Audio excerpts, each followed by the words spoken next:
Good afternoon, everybody, and welcome to Art 192, Photoshop / digital imaging for the fall semester 2021. Today we'll be working on lesson 12, which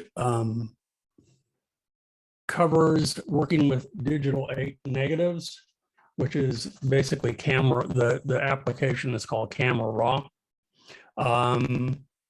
Some of you who have current versions of iPhone will be able to save your images as Camera Raw file format. Some of you may already have cameras that can save in Camera Raw file format. They are your digital negatives.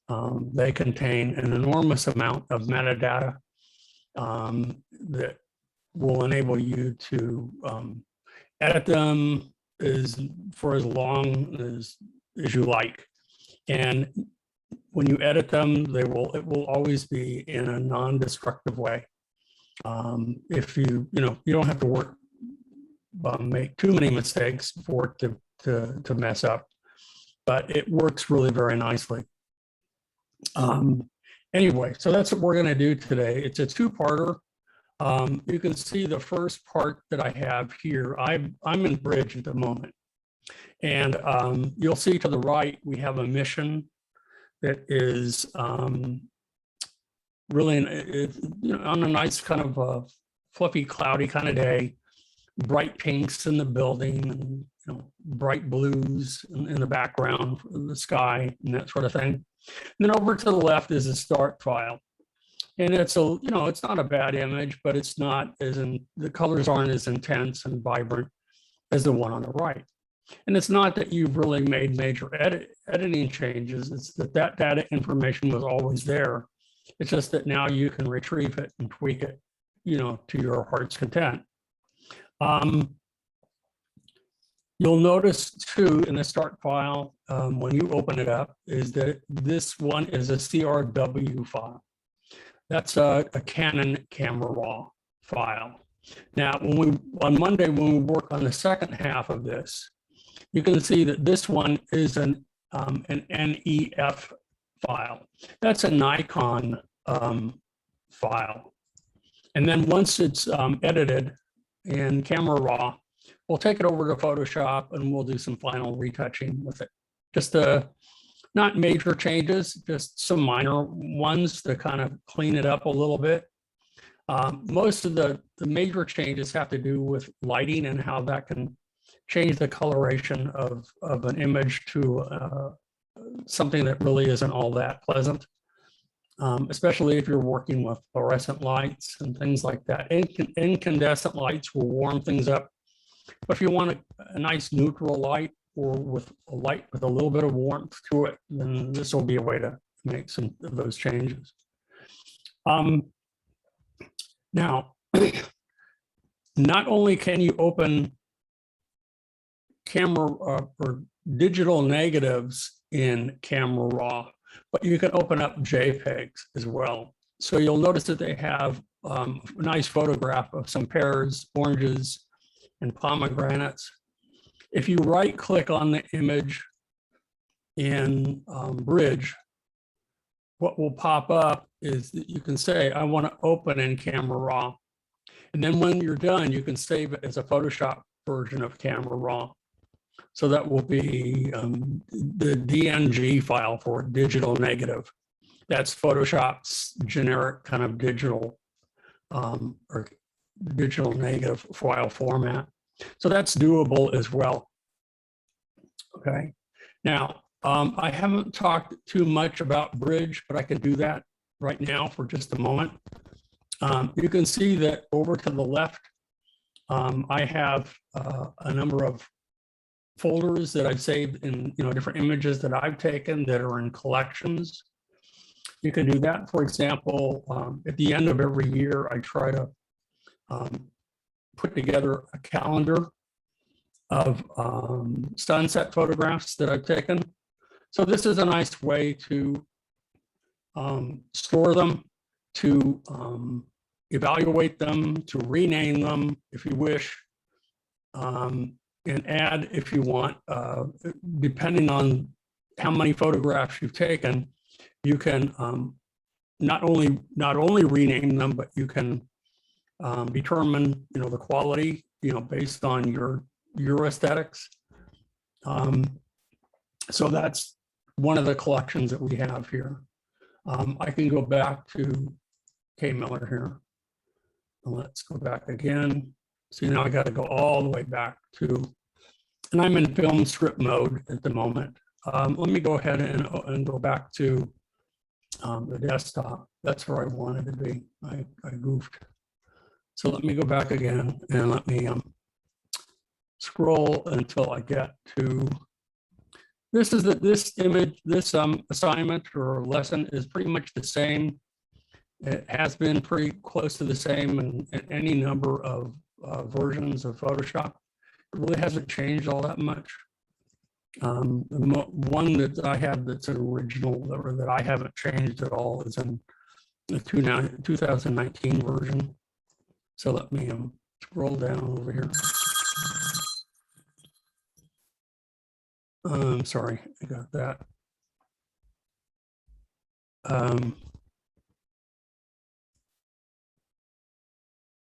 Let's go to lesson 12.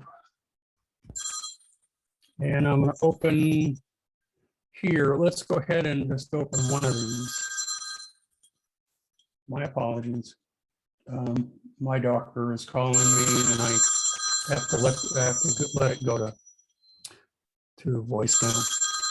So there we go. Okay. Hopefully that isn't too annoying in the video. Anyway, let me go ahead and let's select this start file for the camera raw. And again, I'm in Bridge. If I want to, I can rotate it. So this is one of the things that we can do up here. I can, click here to rotate it from, 90 degrees. So if you're taking photographs and it's a horizontal image, but it's coming out vertical, you can change it, or vice versa. That works nicely. That's one of the things you can do. You can rename them. As I said, you can evaluate them using a little star system down here. You can also right click on it and you can rename it from here, or you can move it, or you can put it in a trash, or you can duplicate it. As you can see under the sub menu here, there's lots of different things you can do. We're going to be opening it in Camera Raw. In fact, anytime you have a digital negative like this, it will automatically open in Camera Raw. You can't bypass Camera Raw. If you want to just open it directly, you can in Camera Raw. You don't have to make any changes, but we're going to do that today. We're going to make quite a few changes. Now, in addition to that, if I look at this single image, and instead of looking at it in film strip mode, if I look at it in metadata, some of you may have already taken note of something like this, and I have this one selected. This is all the ones that are in this folder. Here's the start file for Camera Raw, and it gives you some basic information here. It tells you the date that it was created. It will give you the file size. It gives you the file type, gives you the rating, if one has been applied, if you apply a label to it, if you assign keywords to it, which are useful. So for example, if you have, were lucky enough to take a trip to Italy and you have all of the, you've gone to Rome and you want to categorize all of them by location, you can put in keywords, Rome.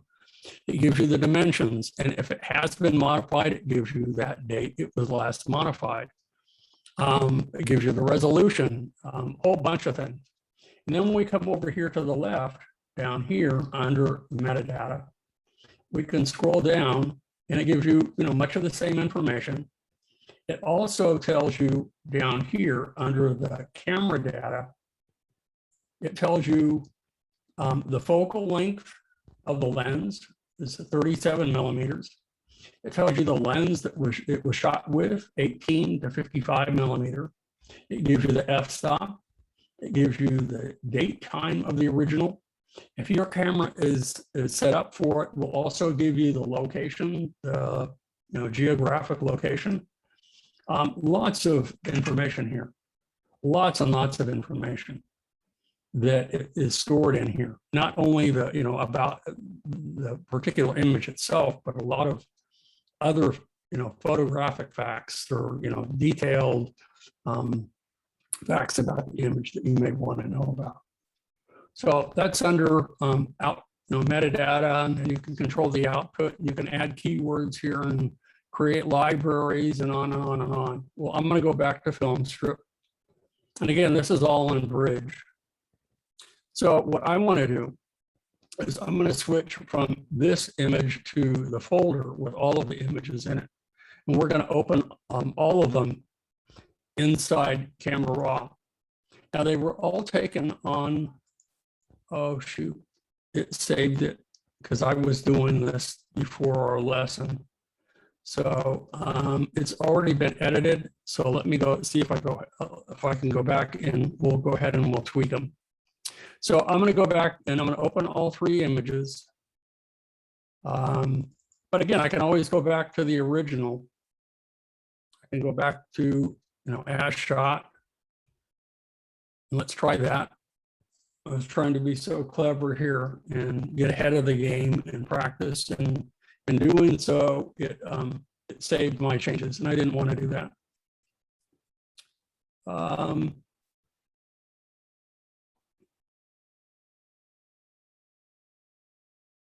It's taking a moment for it to open it in Camera Raw.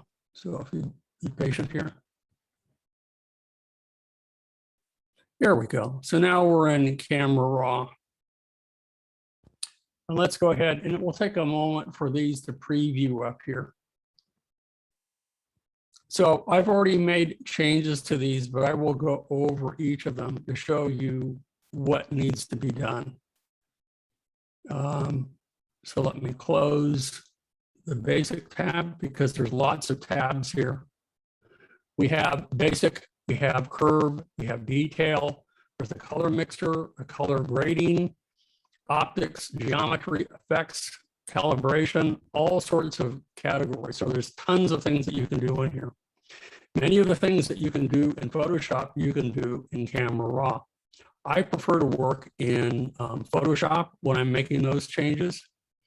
For most of them, for example, if you want to crop the image, I would rather crop it in Photoshop than Camera Raw. Why? It's just a preference, nothing more, nothing less.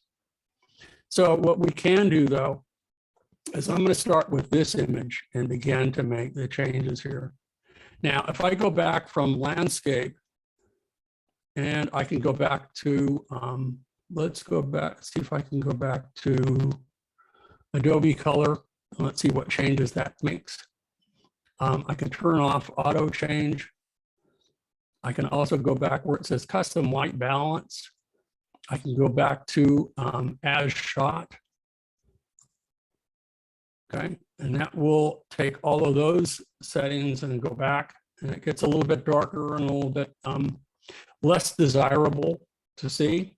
So again, these are the 3 images that I have here. This is the one that I have here. I'm going to gauge and make the changes that I make to it will be applied to all of the others. We can come down here to the bottom, and you can see that I can make sure that it fits to the screen. I can also click here, and you have a choice. Do you want this to be a film strip vertical, or do you want it to be horizontal? I like the vertical. It's up to you what you want to do. So I'm going to go back to vertical. You can save the image from here if you wish. You can also, there's another setting that we will be using to save all of the images. Okay. You can mark them for deletion. You can mark them as rejects. You can set the rating for them. Here, there's any number of things that you can do. And this one right here, this allows us to sort them by capture date. So if they were images that were selected on a particular time and day, you can do that, or by file name, the star rating, any number of things here. So that gives you other options. Then down over to the right here, We can also filter them by star rating. So if I've already rated my images, the best that I want to change, or delete the worst, then I can do that from here. We can also do it, you can label them by color. We can also, show all photos or not be rejected or whatever. There's just any number of ways that you can organize your files here. Then we have over here, we have, if you want to cycle through, or if you want to see the before and after. So if I switch from here, if I want to see left to right split, it will show me in a moment when I start to make the changes, what, here's the after, because I just tweaked it and I had already cleaned it up. So this is the before, this is the after, because I've made changes to this. Now, if I go back and I, change the shadows, I change the highlights, and I really goof all of this up, you'll notice that it's going back to actually the original conditions. I can change the whites, I can change the blacks, because these are all the things that we're going to modify and improve. I use the term improve loosely, but again, it's based on your preferences.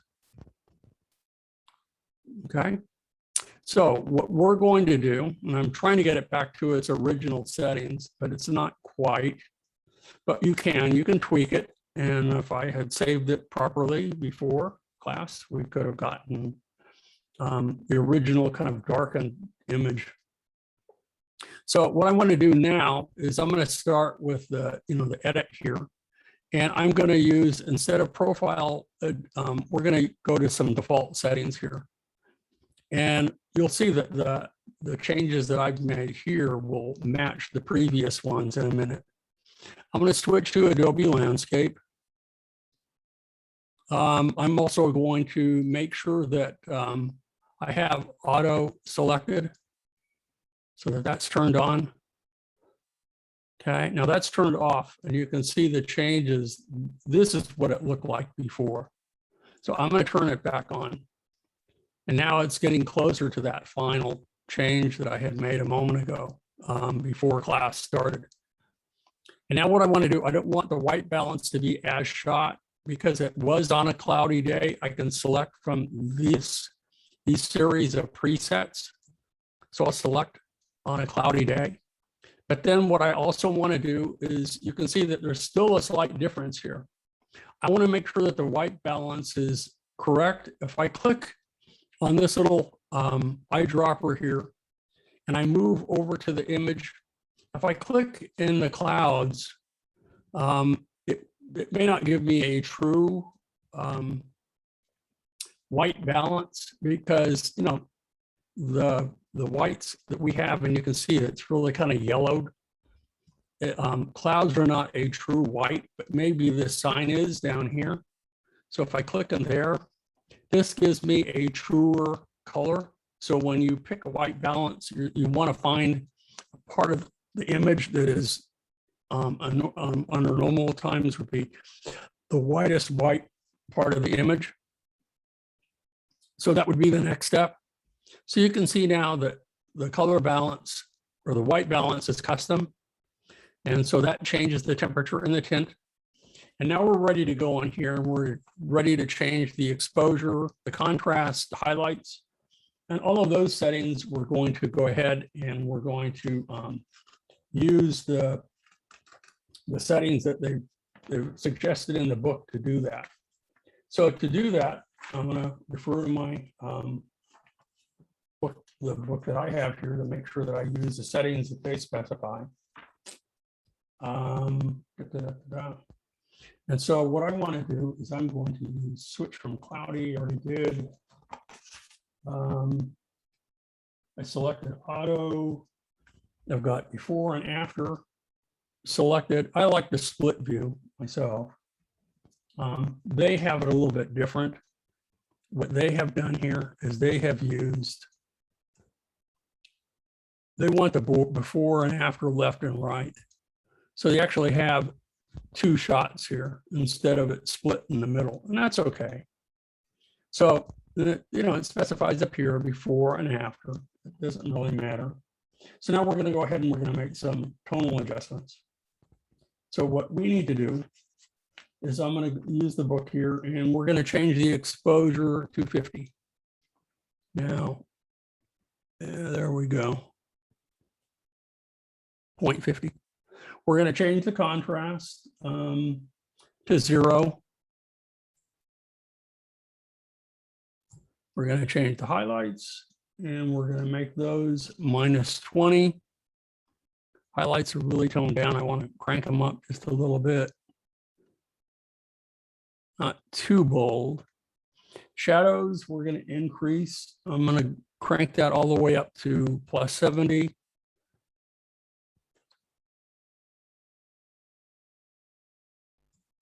Okay. The whites, we're going to tone down to 20.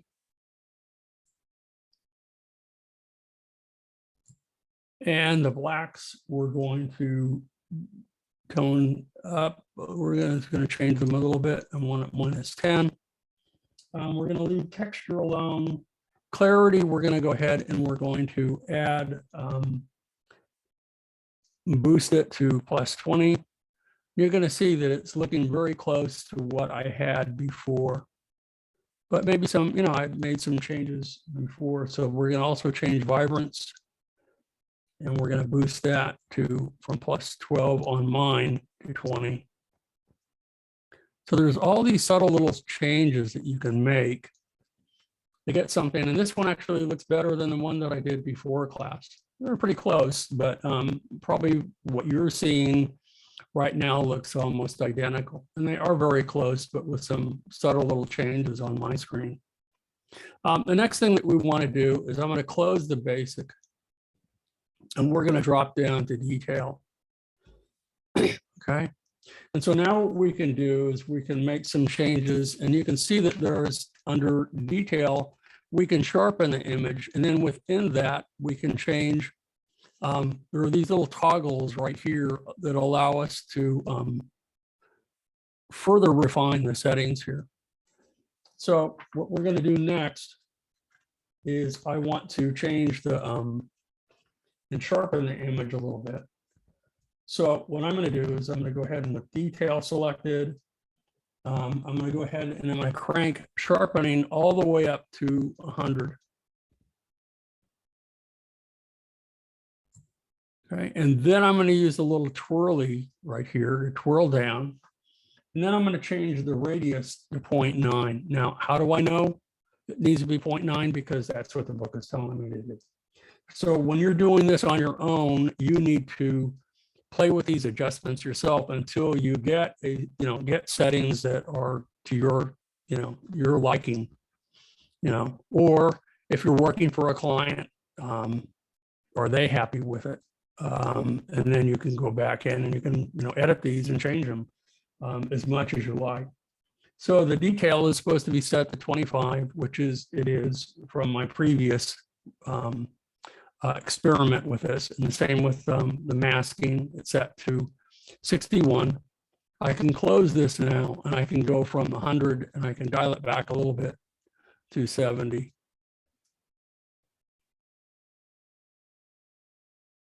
Now, there's lots of other changes that we can make too in here. So this was done here under the detail setting. But if I wanted to go back under here and I wanted to apply effects, if I want to apply grain or if I want to apply vignetting to this, I can do that. I can affect the geometry of this image. So this is what we have done in Photoshop, where we have where the image is distorted and we've made changes to it there. You can change all of those. Some of the other optics, the color grading, color mixer, you can play with colors until your heart's content.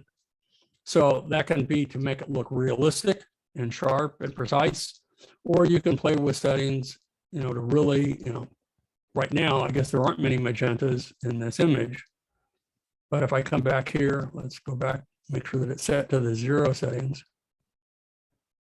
Let's go to greens and see what happens. No, nothing. So it's not affecting any of these. So yeah, just try them one at a time. How about blues? There you go. So notice how it's affecting the sky. And there's that phone booth, that's where your blues are. So if you want to really exaggerate colors, you can. There's a style of postcards that you may have seen that when you go to different places. What you can do is you can change the saturation overall and to really boost, the colors to make them look intense and pure. There are a number of commercial settings that you can use that do that sort of thing, where they really look kind of more intense and kind of surreal, more real than real. Well, you can change those there as well. So that would be under calibration.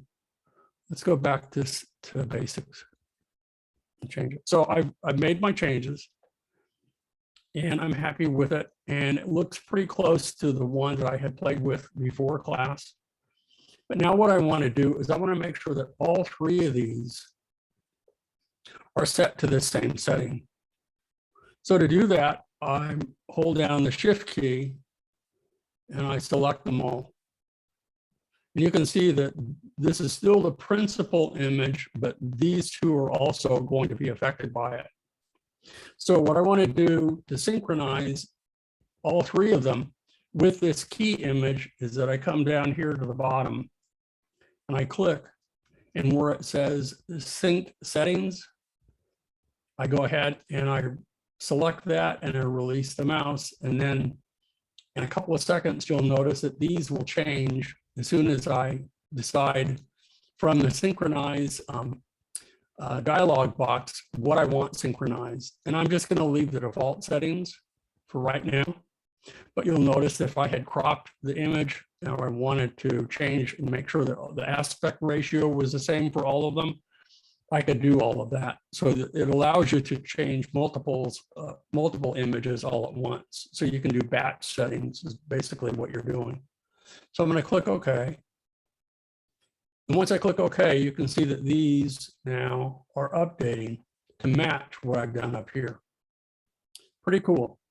So I'm going to go back and I'm going to set this to our finished single view. And now I'm ready to save.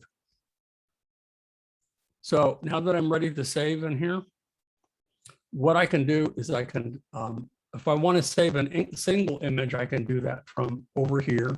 But there are different ways that you can save.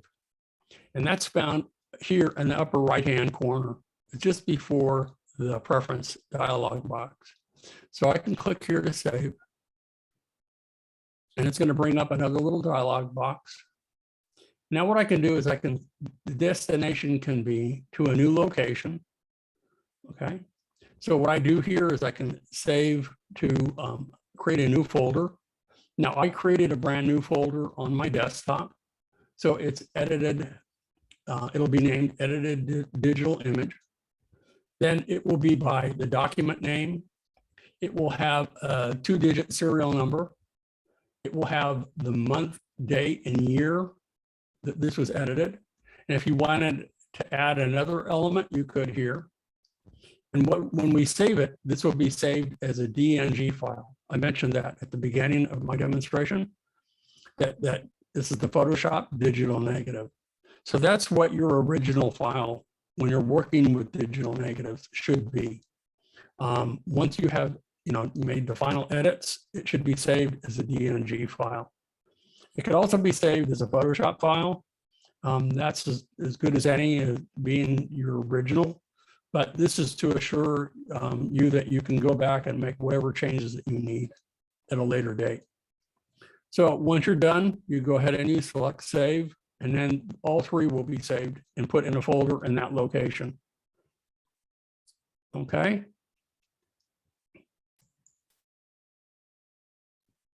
So that's pretty much it for today.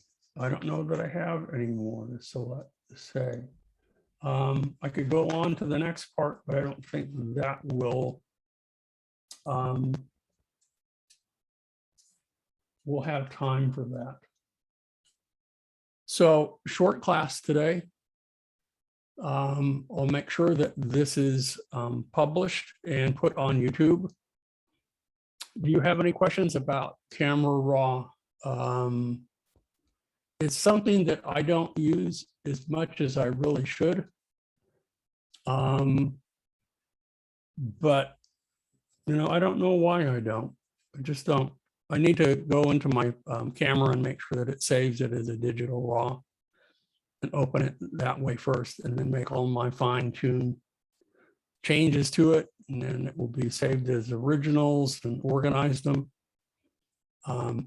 That's the tough part, I think, with most of these is creating a system for yourself to organize all of them, because it's easy for all of these files to get out of hand and forget what you named them, where you put them, that sort of thing. So the sooner you can develop a system for yourself to save your photographs or your Photoshop files or whatever you're working on, so you can go back and revise, revise them at a later date and have access to them fairly easily, would be a good thing to do.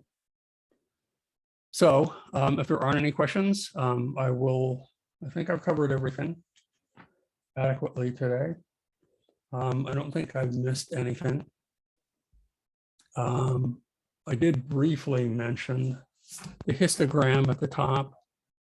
So that gives you, you can determine with this, what the exposure was. You can cover, where the highlights are, and you can scroll over it.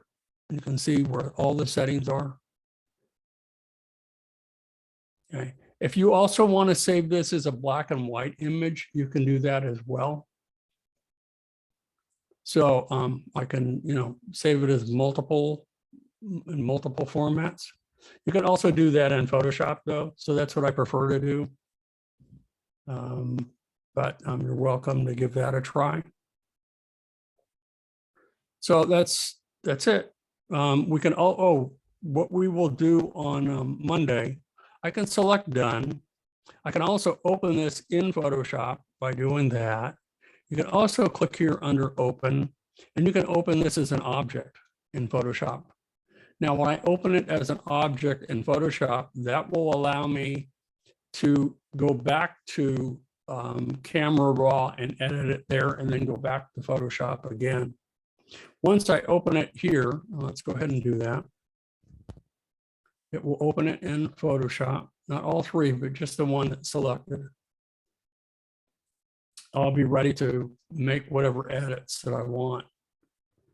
So I'm going to go back here. Let's move this out of the way. Updating settings in Camera Raw. So it will take a few minutes here. And probably what I can also do. No, I don't want this to crash, so I need to be careful. I was going to close her though.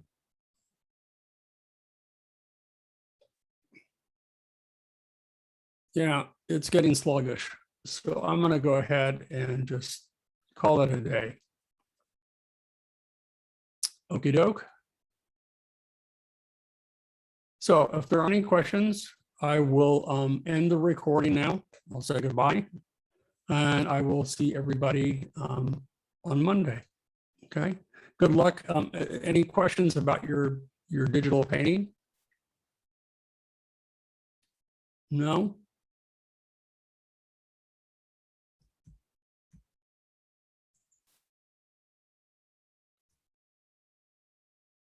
Okay. Well, then I'll say goodbye and see everybody Monday.